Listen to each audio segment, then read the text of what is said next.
Hi guys, இன்னைக்கு பார்த்தீங்கன்னா புதுசாக ஒரு வீடியோட வந்திருக்கேன். நம்ம ரொம்ப நாள் வீடியோ போடல, அதனால் இன்றைக்கி ஒரு வீடியோட வந்திருக்கேன். இந்த வீடியோ கண்டிப்பாக பிடிச்ச வீடியோவாக தான் இருக்கும். லாஸ்ட் வரைக்கும் பார்த்துட்டு எப்படி இருக்குன்னு சொல்லிட்டு மறக்காமல் கமெண்ட் பண்ணுங்கள். ஃபஸ்ட்டு பார்த்தீங்கன்னா என்ன பண்ணியிருக்கோம் பார்த்தீங்கன்னா, ஃப்ளவர் வரையணும். அது மாதிரி நான் வந்து பெட்டல்ஸ் மாதிரி போட்டிருக்கேன், அதாவது கர்வி லைன்ஸ் மாதிரி போட்டுக்கோங்க. போட்டு முடிச்சதுக்கப்புறம் உள்ளே பார்த்தீங்கன்னா ஒரு ஹார்ட் மாதிரி ஒன்று வரைஞ்சிருக்கும். அந்த ஹார்ட் வரைஞ்சோம் அப்படின்னா அந்த ட்ராயிங்கே ஒரு அழகாக இருக்கும். அப்புறம் ஸ்கேலை வச்சு என்ன பண்ணியிருக்கேன்னு பார்த்தீங்கன்னா லைன்ஸ் மாதிரி போட்டிருக்கேன், அதாவது ஸ்லாண்டிங்காக என்ன பண்ணிக்கோங்க, லைன்ஸ் போட்டுக்கோங்க. அடுத்து இந்த ஃப்ளவர் மாதிரி வரைஞ்சோம்ல, அதாவது என்ன பண்ணிருக்கீங்கன்னா ஃபுல்லாக வந்து கவர் பண்ணி விட்டுருங்க, கர்வி லைன்ஸ் மாதிரி போட்டு.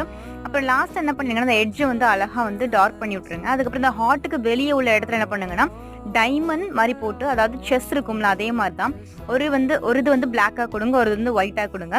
அப்புறம் பார்த்தீங்கன்னா இந்த ஹார்ட் நம்ம வந்து பிங்க் கலரை வச்சு கலர் பண்ணி நம்ம வந்து டிராயிங்கை முடிக்க போகிறோம். இந்த டிராயிங் எப்படி முடியுதுன்னு பார்த்தீங்கன்னா பிளண்டிங் ஸ்டம்ப் வச்சு என்ன பண்ணிக்கோங்க அப்படின்னா ஷேடிங் கொடுத்து முடிச்சுக்கோங்க. அவ்வளோதான்.